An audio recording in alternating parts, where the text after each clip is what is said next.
I had a motorcycle, and I used to drive around looking for a location. And I lived right up the street. I lived on Anacostia Road, and I accidentally just drove into that parking lot. John Eddy was looking for a place to start a bar with the Metropolitan Capitolites, a black gay social clique, and he landed in the Fort Totten neighborhood on Riggs Road Northeast. He walked into the first floor of a white leather bar and negotiated with the owner, who, unbeknownst to him, was having some financial trouble and who easily agreed to let him rent out the basement. They called the joint the Zodiac Den, and on their opening night, the Capitolites didn't know what to expect. About an hour before we opened the door, we looked outside and there was a line. So we were flabbergasted. Where'd all these people come from? Well, this particular facility was off the beaten path, so nobody knew who was going and who was coming. And if you blinked, you missed it. So we opened up the first night with about 200 people. There was no strict age limit or alcohol served, so the Zodiac Den served as a space for everyone, especially those in the black gay community. It allowed folks young and old to party and dance together. A few years later, the Capitolites took over the first floor and the basement of the building and began calling themselves Third World. One key difference came with the expansion. The Third World became an inclusive space for gay women, too. We decided to integrate, and we found a young lesbian in the community who knew all of the girls. So we invited her and had a meeting with her and told her to tell your clan, come on over here. Third World quickly became an institution that the queer community went to, rain or shine. We said, nobody's coming out tonight. Let's close up. We were there, we getting ready to close, and we went outside, and the parking lot was full of people waiting to get in. Wow. And so we were shocked, that all of these people had come out in the snow, 6-7 inches of snow, to have a good time. As black queer people in DC found spaces to celebrate and connect, the broader black community, especially in neighborhoods like Shaw, was grappling with long-standing neglect from both local and federal governments. With few resources coming in, it was often the black church that stepped up to fill the financial gap. Dr. Green, author of Not in My Gayborhood, Gay Neighborhoods and the Rise of the Vicarious Citizen, explained how this dynamic shaped black queer life in the city. The main institution that will support these communities will be the black churches. And so, again, you see black churches all over the Shaw neighborhood for quite a period of time. And, it is the black church and respectability politics that will always be a kind of an opponent to homosexuality, right? But then that coupled with the black power movements that often saw homosexuality as a white disease that infected black people, that, again, you're going to see these attitudes change. And it will kind of create this effect that will force DC black residents, black queer residents in the closet to a certain extent. They'll become more insular and insulated.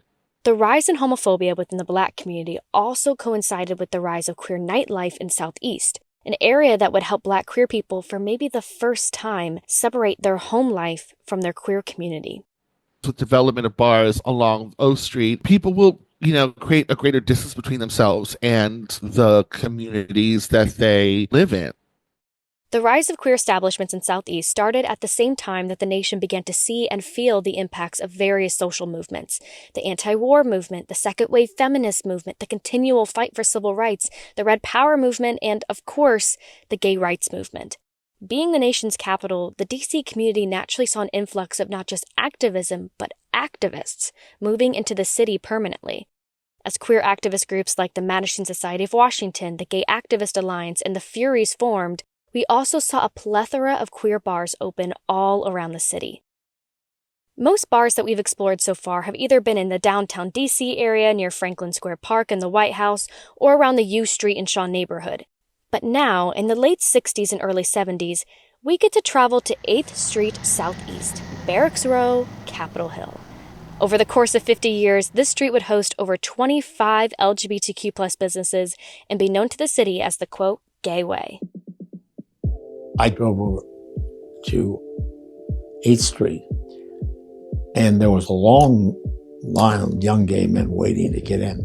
Paul Kunstler, self-proclaimed second oldest gay activist in the U.S., is describing a night when he went to Plus One, the first openly gay-owned and gay dancing bar in D.C. All of a sudden, police cars in both directions descended here. Each car had 4 officers. They got out and walked towards the +1. But nothing happened. I mean, the guys in the waiting said, "What's wrong, officer?" You know, in earlier years, everybody would have run away.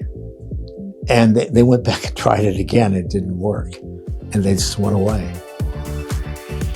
After opening in 1968, not only was this the first bar to break the unwritten rule against same-sex dancing in businesses, but gay patrons lined up outside, publicly declaring that they were entering a gay bar. And when provoked by police, the gays simply didn't care. This was 1 year before Stonewall, in a city where you could still get fired from the federal government for suspicion of being a homosexual. I think the biggest lesson we can learn from this historic event is that nothing is going to stop the gays from being able to dance. The success of +1 also fostered the creation of one of DC's most iconic drag queens. I went to the +1 for audition. Before Ella Fitzgerald was the drag Ella Fitzgerald, she was a young Donnell Robinson trying to find his footing in the DC drag scene in the late 60s. I was still living at home at my grandparents' in Warrington, got in drag in the car. I was driving a little 1973 Gremlin, that little ugly car. Drove to DC and went to the bar and told them that I wanted to be in the show. That's where Donnell met his first drag mother, Miss Brandy Dover, the drag mother headlining the show at +1. And Brandy was the first person that put pink eyeshadow on my lid. And that's all we had. And everybody wore it. If you went in drag, you had to wear super frost pink. And Brandy was the first one to tell me that you need to, keep still. Ella, or how she described herself at that time, This little fat black queen named Sharon O'Brien. was known for her comedy, which the owner at +1 often took advantage of. The owner put me in roller skates, and I didn't know how to roller skate, and made me push me out on the stage, and the more that I fell, the more they laughed. Then he named me the Black Fanny Bryce. Little did she know that there was another Fanny Bryce drag queen at the time, and she was the vice president of the Academies. The Awards Club and the Oscars, once rival drag clubs in DC, combined in the late 60s and early 70s, creating the Academy of Washington, a prestigious drag social and performance group. The Academy held weekly meetings for members and yearly pageants like Miss Gay America, Miss Gay Universe, and the Oscars. Members and friends would often hang out at Club Louie's on 9th Street Northwest, on the 3rd floor, which they called the Oscars Eye. That's where Ella, or at the time Fanny Bryce, was introduced to Mother Mame Dennis, leader of the Academies in the 70s. Mother Mame was down in the main bar, and Marlo introduced me to Mother Mame. "Oh, I know who you are, darling. If you're going to be in this group, you're going to have to change your name immediately. We have a Fanny Bryce." I was like, man. She says you can either be Ella Fitzgerald or Nell Carter. And Nell Carter was a short, fat, black woman on Broadway at the time. Me, my smart big mouth, I said, "I'll take Ella Fitzgerald for $2. "Oh, you're a smart little thing, aren't you?" "I'm sorry." And that's how it started. The next Sunday was the function, and she introduced me to the Academies, the first African-American drag daughter. "This is Ella Fitzgerald, and she will be my daughter." As Ella began to make a name for herself all across the district, other queer bars began to pop up near the +1, Ella's first place of drag employment. Between 1968 and 1978, 6 queer bars opened on 8th Street Southeast, all within 2 blocks of each other. The first exclusively lesbian bar in DC, Joanna's, was also one of the first gay-way establishments in 1968. It had a small dance floor and hosted women film festivals in the early 70s. Their advertisement poster, archived by the Rainbow History Project, reads very mysteriously as, quote, "It's new, ... it's different, ... Joanna's." Joanna's was also the place that Bob Rourke and his friend Ricky Drake started the Capital Metropolitan Rainbow Alliance of the Deaf, CMRA for short, a social and educational organization dedicated to uplifting and supporting the deaf LGBTQ+ community. In a recent conversation, Bob Rourke and deaf queer researcher Dr. Klein discussed with me the rich and often overlooked history of deaf queer life in DC. In her research, Dr. Klein discovered that bars like Joanna's were often extremely dimly lit, making it hard for deaf patrons to communicate visually. To adapt, Bob and other deaf queer folks would gather near the only consistent light source available, the soft, artificial glow of a cigarette vending machine tucked in the corner. It was there, in that narrow pool of light, that Bob and Ricky huddled together and began laying the foundation of what would become DC's first deaf LGBTQ+ organization. Joanna's did ultimately close in the late 70s. However, the closure of Joanna's didn't make 8th Street void of sapphic spaces. In fact, Joanna's had competition. Phase 1, a smaller, more intimate lesbian bar, opened up just down the block from Joanna's in 1971. Phase 1 would actually later become the longest-running lesbian bar in the country, not closing until 2016. There were about 4 of us, and we walked in, and it was very intimidating. You know, there's a dance floor the size of a postage stamp. Dr. Bonnie Morris, a professor, poet, and author, went to American University in the 80s and later taught at Georgetown and George Washington University for more than 20 years. She told me about her first time going to Phase 1. There was a huge bouncer at the door, and then there were 2 women at the next table passionately making out, and I just couldn't stop staring at them. At 19 years old, that was the first time Dr. Morris saw 2 women in love and kissing. It was also a first for other things as well. There were women who were clearly interested in me, but who offered me drugs, and I didn't know what the hell was going on. I was offered poppers, but I didn't know what they were. And this woman was sort of leering, "I'd like to get to know you better, honey." While Dr. Morris remembers the phase for the unabashed lesbian love, attraction, and personality proudly on display, June Thomas, author of A Place of Our Own, 6 Spaces That Shaped Queer Women's Culture, and previous DC resident, thought first of, I just remember like that sticky floor, constantly sticky floor. It's not that June didn't like the phase.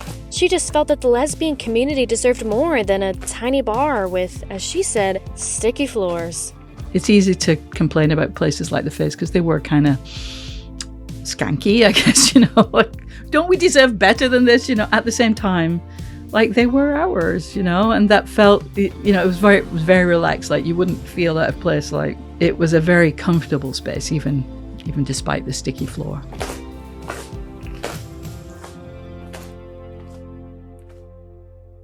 The phase was right down the block from the Marine Barracks in Capitol Hill, which served as a huge threat to the lesbian community.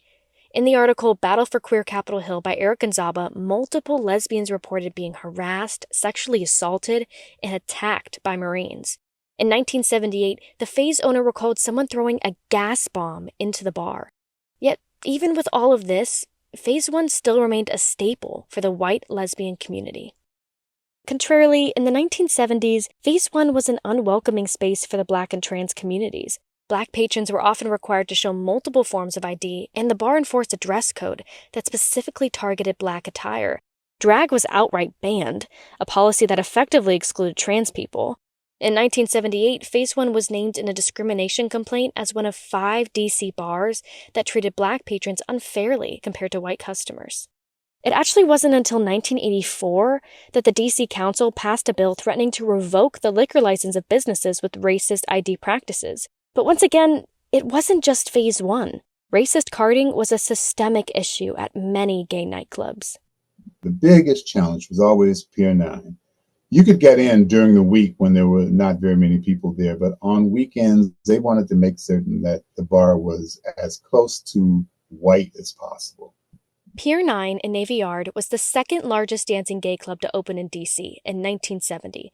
Jim Harvey, a Black gay activist, would struggle getting in. If you didn't have 3 IDs, you couldn't get in. If you were wearing a hat, you couldn't wear it and come in the bar. If you looked suspicious, they'd question you a lot and still turn you away. There was a lot of that. Even when he could get through the door, the bar service wasn't any better. The bartender turned and snapped at us and said, "If and when I decide to serve you, I'll do it in my own time." But many Black queer people like Jim didn't let this behavior slide. I climbed up on the bar and I walked from one end of the bar to the other, kicking everything off the bar that was in my path. And I jumped down and I said to my friend Robert, I said, well, I think our work is done here. Let's go someplace where we can be accepted. Afterwards, Jim would hit up his friend, who worked on the police force. On the way out, I called my friend Bill Huff, the police officer, and he came. And the routine with the police usually was we walk in, flashlights blazing, go to the DJ or whoever's playing the music, stop the music, make them turn up all of the house lights, and then just ask a lot of questions eventually, and then leave. So it was our own brand of harassment that we could do on our side to make things a little better. We'd feel satisfied that we'd gotten our vengeance, I guess you could say. While some white business owners directly discriminated against and excluded Black patrons, others began to directly cater to the Black queer community. The Brass Rail, which opened in 1967, wasn't initially a Black gay bar. In fact, it was a biker bar. Then, a couple years later, a country western bar. Then, in 1975, when Annex, a Black gay bar across the street, closed, the Rail owners saw an opportunity and took it. They began advertising and catering to the Black queer community. While their intentions may be questionable, it became a safe haven for many folks. My very first club was the Brass Rail. That's where I came out. The original Brass Rail, which was located on 14th Street in the heart of downtown. The Rail was a frequent stop for Mother Racine, who we met last episode and was born and raised in D.C. Racine said the trick to getting in underage was by always being on the right side of the bouncer. Adrienne Blackwell was like our own version of what we call the ultimate diva. You know, she was a cross between Wendy Williams and Sherry Shepherd. She was funny, she was comical, she was a personality all of her own. And she sometimes would have these long braids down to the floor, and she would always greet you at the door. Hello, baby. How are you, baby? Welcome, baby. Come on in. And if you won her favor, you could get in without her carding. If Miss Blackwell did not like you, she would not let you in. So she would card you for your ID, and she would make sure you were coming in and you were of age. If she liked you, she would let you in without carding you. Once in the Brass Rail, patrons had two options. Go downstairs to the first level to a more dim, intimate room where people who Racine said didn't want to get, quote, clocked would go. Or you could go to the second floor, which was Racine's stomping grounds, where there was a bar and a dance floor. That's where Racine met most of the girls, Racine's loving label for trans women. The older girls would always look out for you, and they would tell you stories. Oh, darling, you're young, you're lovely. Are you in school? What are you doing with yourself? Oh, darling, this and that. And they would tell you, beauty is not enough. Stay in school, make something of yourself. And they would tell you these wonderful stories, and they would make sure they were like your fairy godmother. The Rail was popular for its Railettes performances, an in-house drag group. The Rainbow History Project notes in their Spaces and Places database that an iconic drag queen, Barbara McNair, would perform her Mob's Mabley impersonation there. But for Racine, the Rail was special because it meant freedom. And sometimes you sit at the bar and notice a man with a wedding ring on. You say, are you married? And he would say, yes, but I come here because I like to see other things. And that was to each his own, but it was a place that no one ever felt as if they could not be themselves. It was a place where no one judged you, no one looked at you, you weren't beneath them, you weren't above them. We were all equal in the Brass Rail, and that's what I loved about the Brass Rail the most, that it was just a wonderful place where everyone felt free.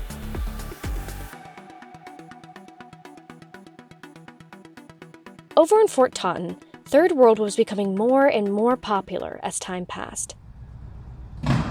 We were outgrowing the Third World because it was like packed in there, just like the Zodiac, just like the Metropolitan Capitolites. So I got on my rusty motorcycle again and drove around town looking for a facility. It was 1975, and John was on his search for the Metropolitan Capitolites' next big thing. This time, John landed in Petworth on Upshur Road Northwest, There sat a huge yellow brick L-shaped warehouse that once operated as an automobile garage and showroom. It was there that John, Bishop Rainey Cheeks, Andre Scott, Pauletta Scott, and Morel Chasson created one of the most legendary clubs in DC history. The Clubhouse. Featuring a 10,000 square foot dance floor and a sound system created by Richard Long, the designer of Studio 54 in New York. The ceilings were always covered with John's favorite and cheapest decorations, balloons. The DJ booth sat on cinder blocks so that none of the vibrations from the speakers or dance floor would jostle the booth, because at the time, all DJs used vinyls on turntables, so the cinder blocks would prevent the records from skipping. DJ Mandrill worked as a DJ at the Clubhouse and could only find one way to describe to me what it really sounded like in there. When you were in the Clubhouse, it felt like you had headphones on and it didn't hurt your ears. That's the best way I can explain it. It was like listening to your favorite record on headphones where it was loud, but it wasn't hurting your ears. The music DJ Mandrill and others played was underground music. They wouldn't play any music that you could hear on the radio. Labels would send the Clubhouse and DJs records that you could only hear at the Clubhouse. And the underground scene in the black gay nightclubs was such that they didn't want anything in there that reminded them of mainstream anything. DJ JJ said that their choice in music created a sense of exclusivity. It was only heard in the walls of the club. And then, of course, people like that, as in that's one of many reasons to keep coming back to the Clubhouse, because of the music. The music was one of the reasons that Racine loved the Clubhouse. The music would be fabulous. The music would tell a story. You come in, it would start kind of metal. Then it would come to this fabulous disco beat and house beat just slamming all across the wall. Racine even had a coveted membership card. These cards, inspired from John and Andre's time attending New York City clubs, helped the Clubhouse manage who was coming into their space. The membership created the environment. We never revoked any memberships. We had advised the people up front that if you act up or your guests act up, we're going to take your membership card. So the membership card was like a gold card. The first group of members were their trusted patrons from Third World and Zodiac Den. Anyone else had to apply for a membership, pending a pristine recommendation from a member or employee. Interested clubgoers had to go through an interview process with management. However, most membership cards couldn't get you in every night. Friday nights and Saturday nights had their own exclusive memberships. Initially, we decided, well, it would be all queer. Then we came back and said, well, we can't pay this rent. It was all queer. So we decided, okay, we'll have two types of memberships. We'll have one for the gays and we'll have one for the straights. So Friday night was called ZEI, Social Club membership, and Saturday was called Vibrations. Because the straight night was, quote, a more rambunctious crowd, they had a dress code. But on Saturday night, for the queers, there were no rules. We did not have a dress code. You could come as you are. You could come all as long as your private parts was covered, you could come. And we basically did not have an age limit, although we were saying 14, but I think we had some 12s in there too. If they could sneak out the window and out the house, which some of them did, and come and go back through the window. Opening at midnight and closing by mid-mornings, Saturdays were for the queers, or how they refer to themselves, the children. Racine and Tony Nelson were frequents of the Saturday night Vibrations party. When I asked Racine what was most memorable about those Saturday nights, community was a big one. Dancing to an amazing beat and looking around and seeing all the faces of the most creative, beautiful people who are part of my community. And unfortunately, many of them are not here. But those are the moments that stand out in the faces, the people, the happiness, the joy, the love, the camaraderie. And that's what I remember the most about the Clubhouse. Unlike Racine, Tony, a Washingtonian and drag MC, didn't have a membership, but that didn't stop him from getting in the door. If you were not a member, you had to go with somebody who was. And if you didn't have the money to get in, they would allow you to come early in the day, like maybe 20 people, and you could help set up the balloons and stuff like that. So there was oftentimes I would trek up there and hang balloons or do something like that. Saturday nights felt legendary to Tony, and they started in the early mornings of the night. It didn't start till like 2 a.m. Wouldn't leave out of the clubhouse until 8, 9 o'clock the next morning on Sunday morning. Go down and walking down the streets, and people going to church and the black ladies with their good church hats on. We walking past tired and broke down, coming back to the clubhouse. Another frequent stop for Tony at the time was much different from the clubhouse. No big dance floor, no membership, just a row house bar with good music. The row houses are narrow. It's this long, narrow dance floor. As soon as you got around that corner, and at the foot of that dance floor was the DJ booth.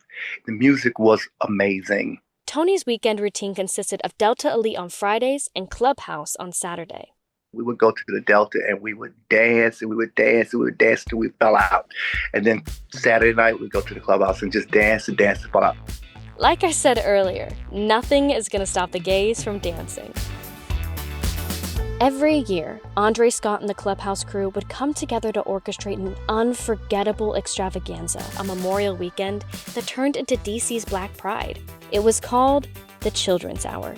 It was basically thrown by the employees for them to invite their guests, but you had to be invited. You couldn't just walk up, pay to get in. You had to be invited to pay to get in. And that's kind of like a little, as I would call, velvet rope mentality, as in, this is a place to be, this is the party you have to come to. It wasn't just the exclusivity that made it special. One of the concepts of Children's Hour was always a theme, and they had many themes. So the very first theme that they had in 1978 was called The Land of Oz, which basically you come dressed as one of the characters from The Wizard of Oz. The crowd didn't just show up, they transformed, arriving in jaw-dropping costumes complete with stunning hair and makeup, ready to fully immerse themselves in the fantasy. It wasn't just a party, it was an epic celebration. With each passing year, its popularity exploded. What began as an employee gathering evolved into a landmark event in Black queer culture, solidifying the clubhouse's legendary status as the place to be. Above all, it became a one-of-a-kind safe space where countless people could truly be themselves, free to express their identity without fear or judgment. The clubhouse was this haven of hope, a haven of security, a place where you could form camaraderie and connection with people that were like-minded, where you felt safe. So all of those things combined created this sort of wanting attitude and acceptance of attitude of this is what it is. This is what is exclusively ours, and isn't this a great thing? I can come here and lose my inhibitions and not be worried about being threatened or talked bad about or reported at my job or whatever the case. But then, everything changed. We just lost people. It was a funeral every other week. And it came to the point where I couldn't cry anymore. Knowledge of somebody who was sick or dead was never far from our lips. With the arrival of AIDS and HIV, queer nightlife, especially at the clubhouse, was never the same again. The vibrant energy that once defined it began to unravel in ways that no one could have predicted.